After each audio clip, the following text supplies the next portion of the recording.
نن ګرانو ورونو ګرانو مشرانو زه د هغې سوچ او د فکر تسلسل د هغې سل کلن تحریک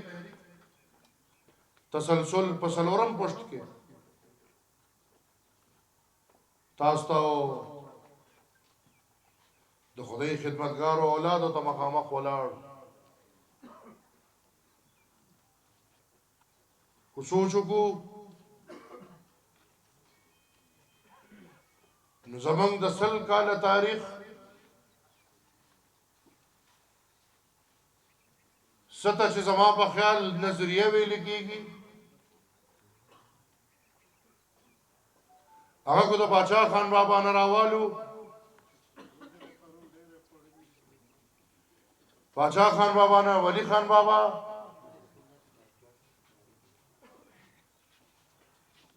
د خدای بخلی ولی خان بابا نه زمان قائد اسفندیار ولی خان او کوزه نن په عام انتخابات کې خپل قام ته ولاړ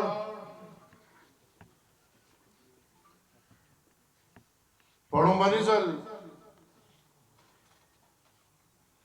داغ مشرانو پلار پدې سوچ او پدې فکر راوته چې ان شاء الله د خپل قام او د خپل مرګرو ترجمانی به ورته ویم چې ترجمانی به کوم د پاکستان په پارلمان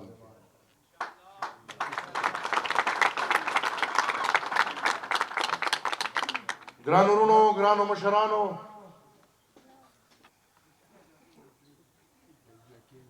باچا خان بابا د پښتنو د پاره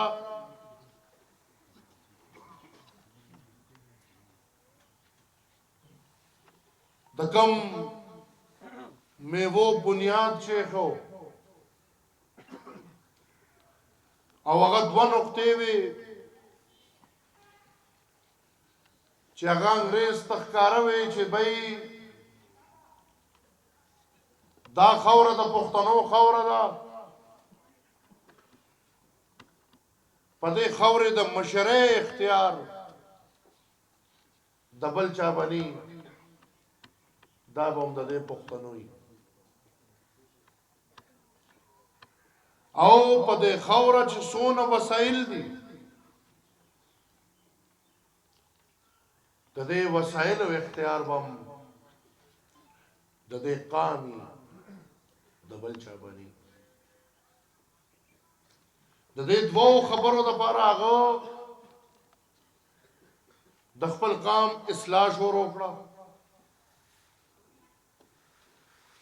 د دې اختیار د جنگ د پاره هغه د ټوپک په ځای د امن لار خوخه کړه د تشدد په ځای د عدم تشدد لار خوخه کړه او پدې د پویدو او وخت سره د مقابله کولو د پاره هغه ترجیح دی لورکو چې پښتون قوم د تعلیم یافته شي پښتانه بچي کولکان دی او کوجنکې دي دا د تعلیم وي او دی بل په تعلیم پرمختګ وي هغه کو د پاکستان د آزادۍ نه پس د پارلمان لومړی تقریر د باچا خان بابا نو هغه پکې ښکارا وای چې موږ د تقسیم هند خلاف او هغه وای چې موږ دا غنو چې تقسیم هند بنیادی طور تقسیم مسلمان دی د انګريز د تلونه بس کو تقسیم شوی دی نو مسلمان درې ځای تقسیم شوی دی نور څوک نه دي تقسیم شوی یو ځای مسلمان په بنگلاديش کې دی بل ځای مسلمان په پاکستان کې دی او د دین زیات تعداد مسلمان په هندوستان کې پاتې دي او بطور د ماینورټي چوند کوي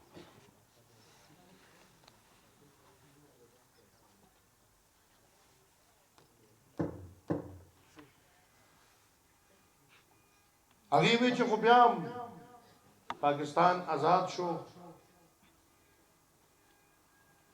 اوس پاکستان یو حقیقت ته او د حقیقت موږ منو تسلیمو راځي چې دا پاکستان آباد کو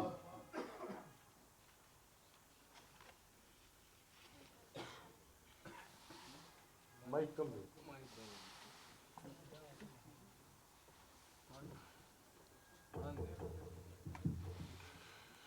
هغه وی چې موږ پاکستان راځي چې آباد کو او پاکستان با آبادی کی څنګه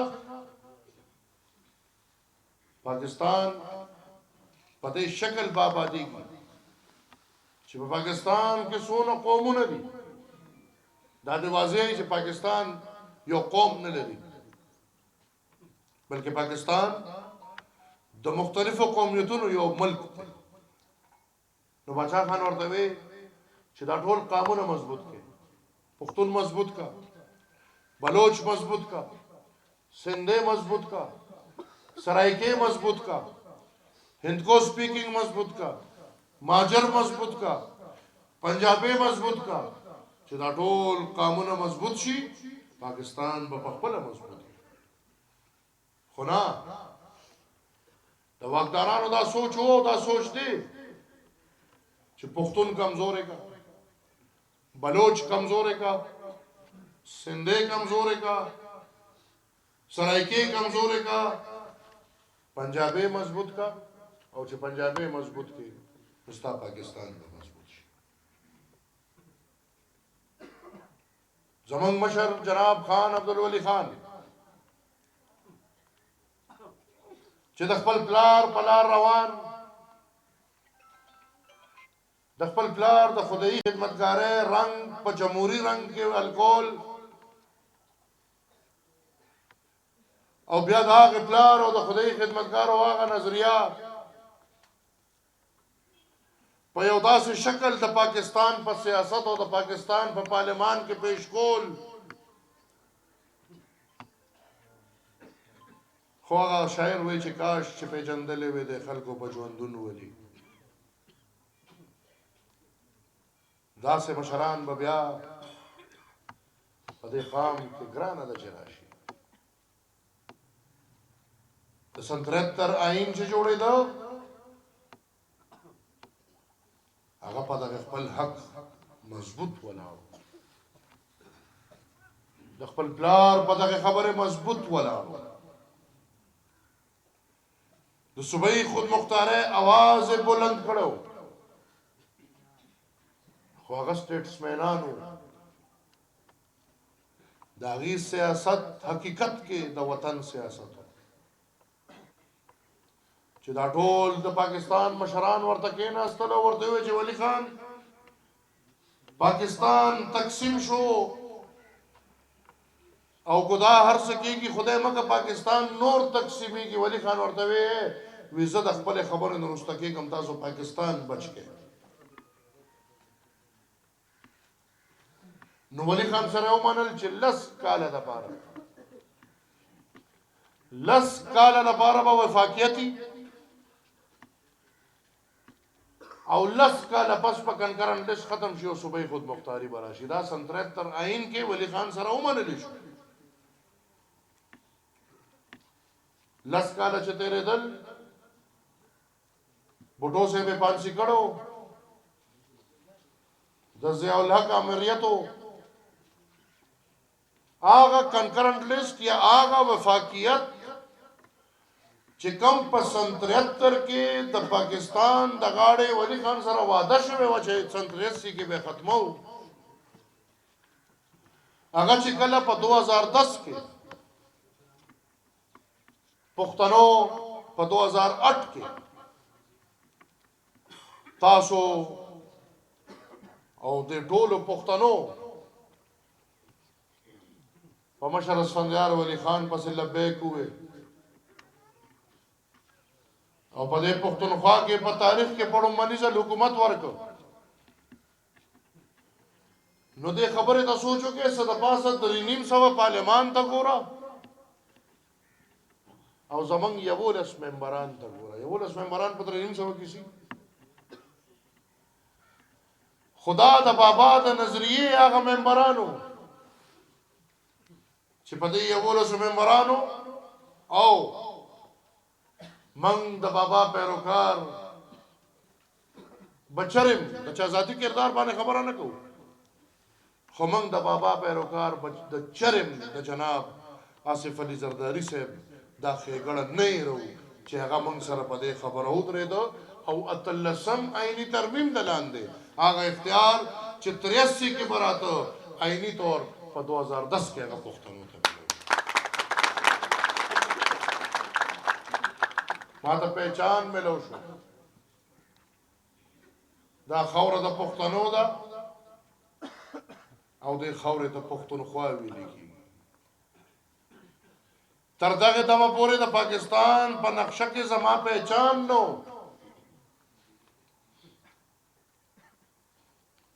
خیر قانون پاس شو او قانون د دې پاس شو چې طاقتور نه طاقت را لري کړی شو د باچا خان په نظریه هغه طاقت عوام له ورکړی شو عیني طور او د وسایلو د خاوند نه وسایل د پښتنو راواغشتي شو او هغه وسایل عیني طور د پښتنو د حق ته لاندې شو نو موږ څوکړل موږ د اختیار او د وسایلو لالچیانو سره جنگ واغشت ګران ورونو په څلورو پښتو کې درته لګیا یو چې دلته سیاست د اسلام او د کوپر نه دی زه پختون من حیث القوم مسلمان کو څوک راته کافر وای زما په خپل خدای دا یقین دی چې هغه به زما ته پوس کوي چې څنګه یو مسلمان د چا کافر وي دغه څه چې زه وایم چې پختون من حیث القوم مسلمان دی مالا دا اختیار چانه دی راکړی چې زه د یو پختون ته مسلمان وایم یا د یو پختون ته کافر وایم او بیا چې یو قوم من حیث القوم مسلمان دی نو دلته د اسلام او د کفر جنگ نشته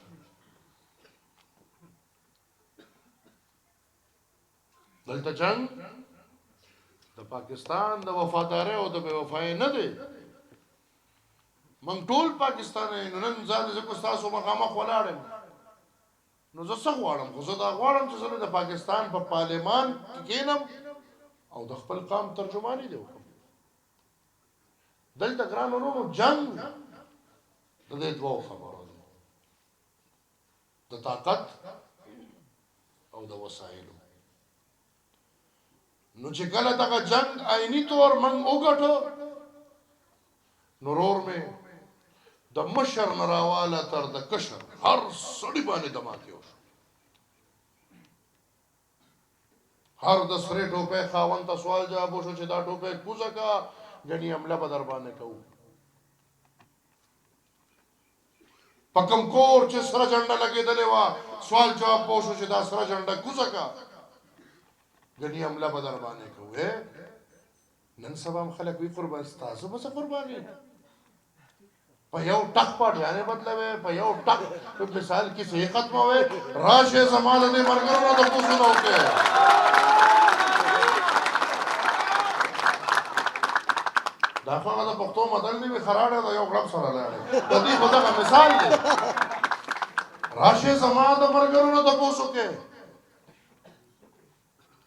چې زمونږ د پلرونو نیکونو د قرنیکونو کیسې کو قسم په خدای کافر هم ووري نو جړا به ورته کوي چې افرین شو په دې خلکو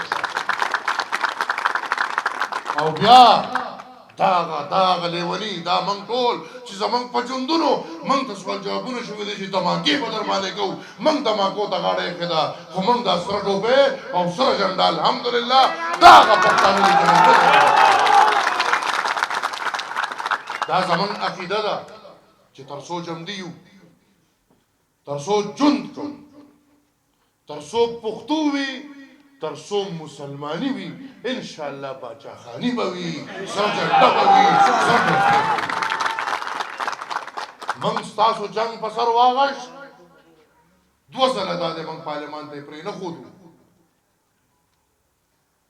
په 2014 کې خلکو انتخابات کول موږ جنازې اوچتولې خلکو الیکشن کو ووټ یې غوښتو زما ورکرانو کورونو ته پرچې را روانې په 2013 کې ټوله دنیا خبر ده چې زمونږ مینډیټ پوچ کلک زور واغشتلی شو او هغه دغه فرعون ته حواله کړ چې کوم فرعون هم پدی واپس راو لګېده اوس یې چل نه ورځي خو خیر ریاست یې سنبالي خو به او ما ورته زما دا ملګري ګواه دي چې ما ورته 2 کاله مخکې ویلو چې دا ګند او د ګند ځای د خزلې ځای ډیران دی دا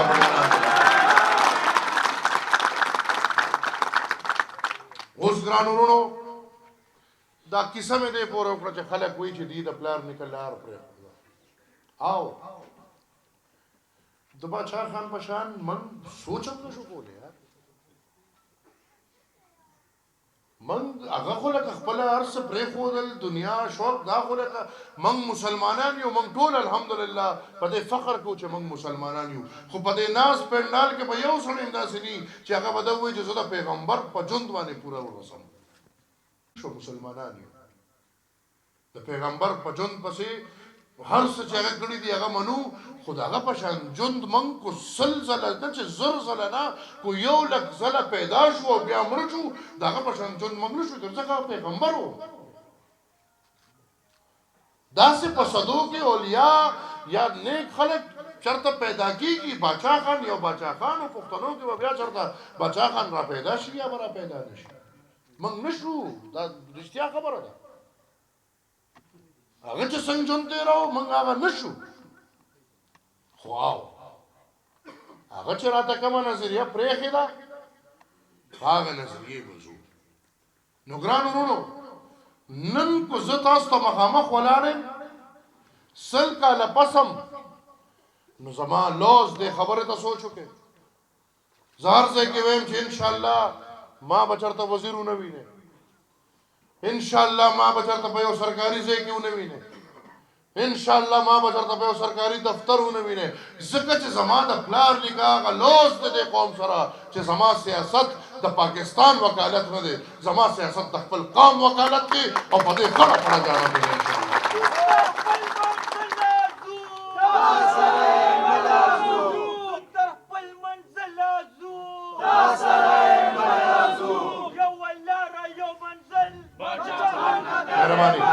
مهرباني زما سیاست کې دغه لالچ شته نه زما په سیاست کې واحد 2 لالچ دي د باچا خان نه پاتې هغه چې په هر میدان په هر ټکر په هر ځای ودرېږم کو هغه دلته په دعاوه کې ولاړم کو په بل ځای ولاړم او کو انشاءالله تاسو دا غړې چې تاسو نمائندګي کولې شم هغه په اسلام آباد کې ولاړم دغه یو आवाज به چې طاقت د عوامو دی دغه یو आवाज به چې ټوپک نه منم کوتک نه منم زور نه منم یو زور منم هغه د عوامو زور منم د دې نه بغیر به نه واځي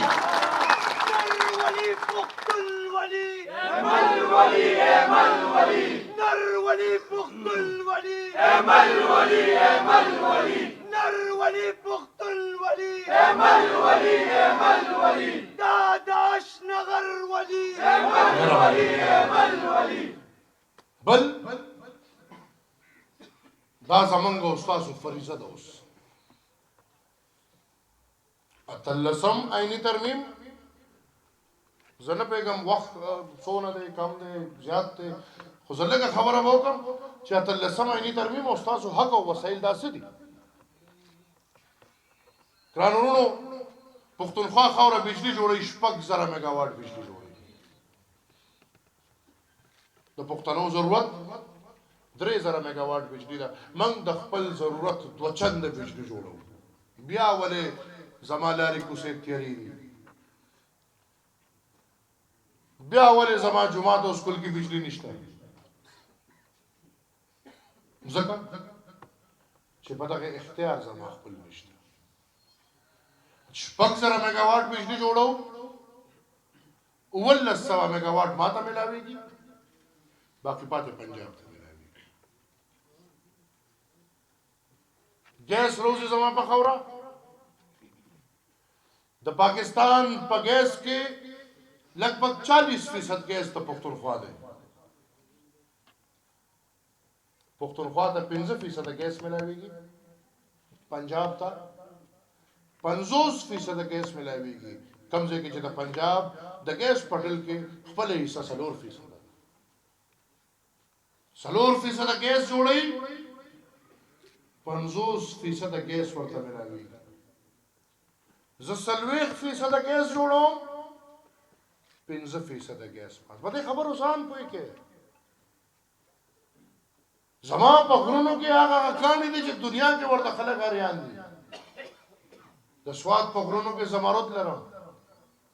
د باجوړ په غرونو کې نیپرایټ لرم چې د نیپرایټ یو ټرک په 1214 کروڑ روپے خرڅيږي او په یو ټرک کې یا 2 غټي یا 3 غټي په مومندو کې الحمدلله تاسو کانې لرم زیارت وایټ ورته وایي چې دا په مکه او مدینه کې لګېدلې دي او خصوصیت دا ده چې په دې هر څونه نور راځي دا به یخي دا به ګرميږي نه په دې کوهاټ کرا غنګو کې ګیس روزي تیل روزي زمکه مال ته خدای نازولې دا چا په خوخه نه دی راغلي الله پښتنو د زمکه لاندې دار سوال کړی دي خدای زمکه د پاسه زماده د بچو چوندو د دې مال وطن د دې سروس پرو نه ډک د خوري د دې بچو چوندونو ته وګوره خپل نار په صحت کمزوري د تعلیم نظام نشتا د صحت نظام نشتا کور کوسه کندر دے اجرا جماعت کندر دے دا حق دے په ګورګورو کلی کې ګیس روزي په ګورګورو کلی کې زما مېند خويند دړې بلې او ګیس تل د ملتان او په پنجاب کې به کارخانه چلی دا حق دے نو پښتنو باچا خان په دې حق کوئی کړو ولی خان د دې حق لپاره ناره والی دي اسفندیار ولی خان را له قانون پاس کړی دی آیا کو دغه حق موږ نه واپس سوق علي زه خو ورته نیم تیار خدای شته تاسو ورته تیار یې نه او دام ورته واضح کوم چې د خپل قوم د حق ګټلو لپاره موږ ته د پارلمانونو ضرورت نشته نو مشرف په دور زما استاد د یاد خبرې دي چې دلته MMA جوړه شوی وو مولا ملټری الاینس ورته مشر وی او فوج ور سره درېدو هغه له حکومت ورکو او د پاکستان په وفاقي اسمبلی کې د عوامي نېشنل پارټي یو ممبر هم نو یو ممبر خو چې مشرف وې کلاباغ جوړو او دا سره مچې جهانگیری پورې رسېدې نو مشرف وی چې زما د پلارم توبه ده قلباغ مړ دی دې نه پس به څوک د قلباغ نوم نو زه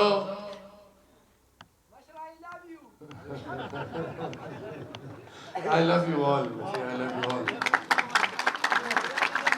زه د خپل قام سره دا لوس کوم چې د سره تیر د هر څه تیر د خپل قام د ټولو نه مخکې به ځم خو که د اتلسم آئیني ترمیم زما د بچي حق زما د بچي نوړی او دې ته سوچو کې عمل پې کېږي نه تر دې وخت پورې 14 کاله وشو چې په اتلسم آئیني ترمیم عمل نه دی شوی خو پاکستان ته د خطره ده دې ته سوچو کې نو که زما د بچي نوړی نه پاکستان ته خطره ملاویږي داسې پاکستان دې په شړکو لګي زه به د خپل بچي غم کوم زه د نور د دغې غم کوم او ګران ورونو خلق دي امیدواران دي الحمدلله منګ هغه خلک یو چې پیدا شوي یو په غوږ کې راته د مسلمانۍ بانګ ویلی دی او بیا راته باچاخاني ده منګ ټول چې ناست او په دې عقیده چې مروم نو جنازه هم د اسلام په طریقه کېږي او د پښتو په طریقه دا سره جنډه به د پاسه ولاړه ما ته د بلې پاټۍ داسې امیدوار وښایې چې هغه دې دغه لوس کړي چې د کومې پاټۍ نه ولاړ یم دې کې پیدا شوی یم او چې مرم نو هم د دې پاټۍ دا جنډه به په ما ولاړ مننه جناب یو خوا نظریه ده یو خوا سوچ دی یو خوا فکر دی یو خوا یو لاره ده جذبه ده عهد دی بل خوا لوټي دي او د لوټوم توهینونه دي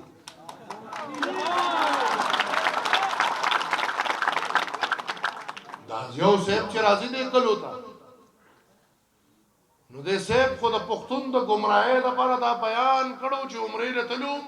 او الته مې پیغمبر علیه السلام په خوب کې لیدلو ولاره د مليانو دا جنډه را کړې وه چې دا واله او دا بستا جنډه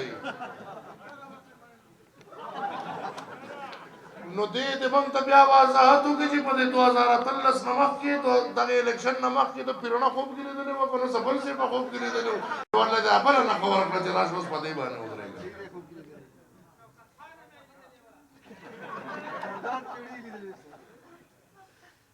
او دا ټولې پرزې تاسو دنیا ته خولی دي تاسو دنیا ته مخامخ کړي دي زه ګران ورونو په دې خبره پوه یم چې انشاءالله د اشنغر پښتانه هغه کو د هر مکتبه فکر دي ما سره رابطه کې دي او هغې په دې پوه دي چې د دې پښتنو وکالت او اواز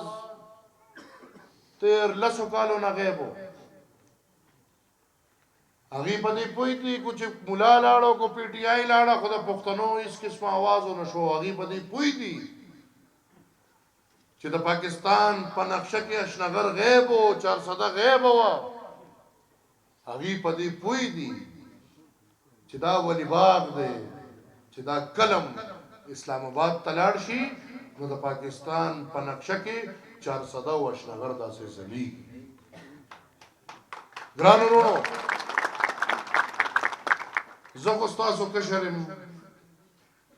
حقیقت مې درته بیان کړی لالچ نه لرم د دې شیزونو لالچي نه یم او همت هم نه بیلم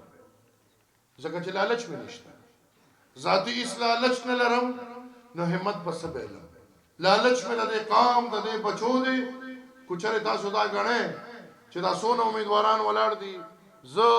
ستاسو وکالت او نمایندګي کولی شم نو زما دپاره دا یو فریضه ده او زه په خپل ځان دا بیا ذمواري به ګڼم چې را روان 15 کاله زه د انشاءالله ستاسو خدمت وکړم او واضح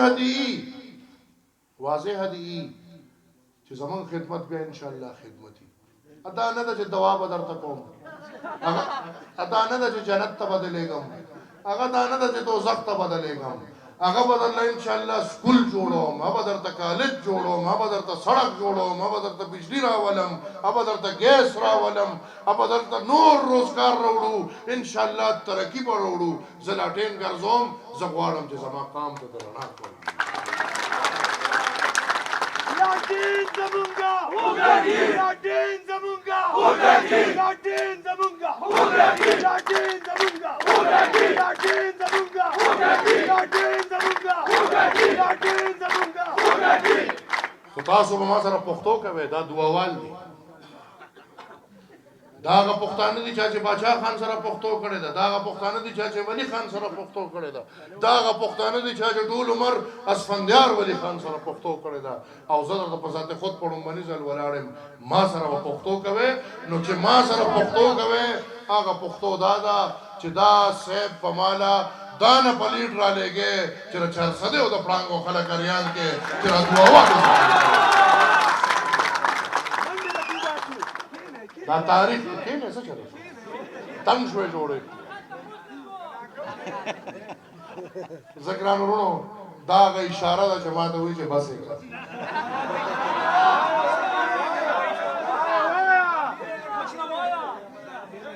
ظالمانو بابک صاحب دا نه جوړ شو دا کې نه باغړ مشهور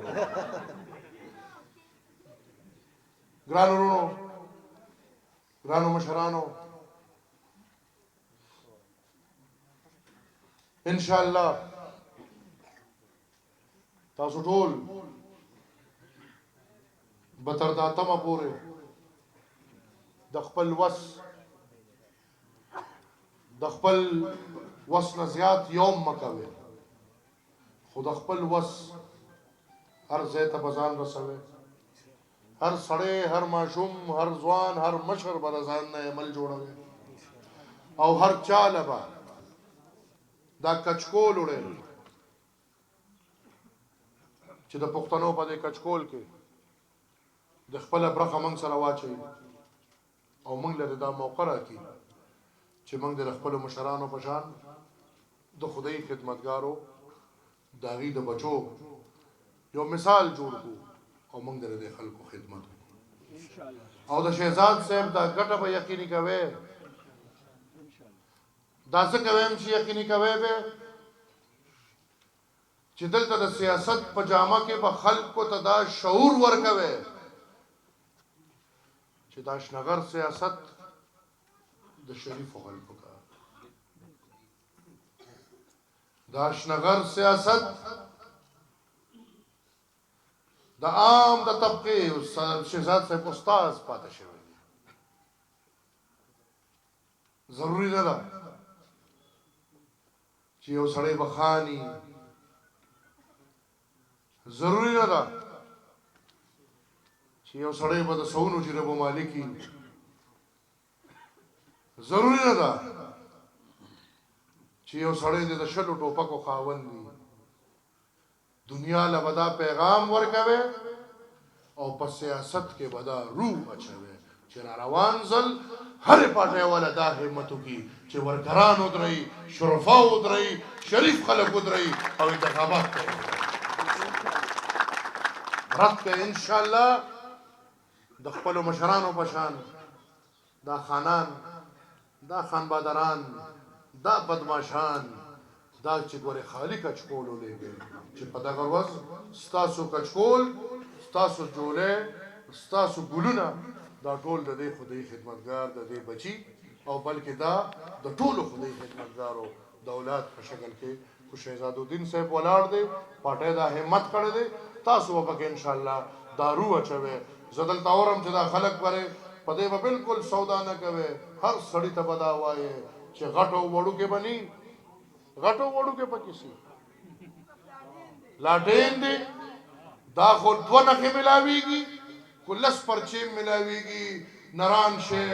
لاټین پکې لټوي رسا شیشې له پمنځ او غرب ورکوي او پکې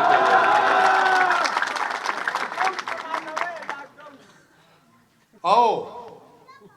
دعا والا ملنګان یو فقیران یو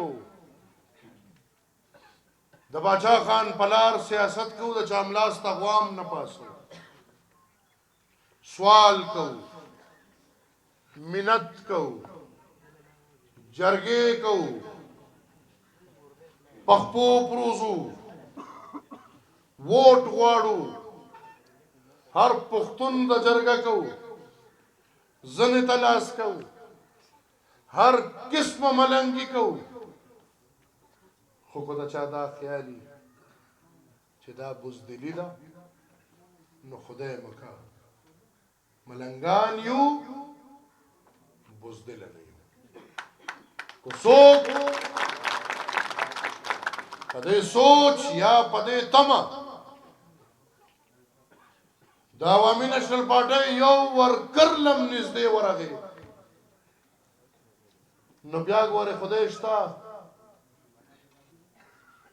چې هغه مشرې په عدالت کې دننه په شرمونو شرمېده خو د ځان د تپوس نه دی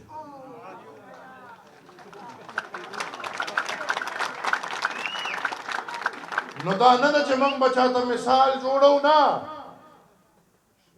مثال پروت دی کو د چا وجود خارخ کوي نو زمونږ دا لاسونه هم لږ ډېر خارخ کوي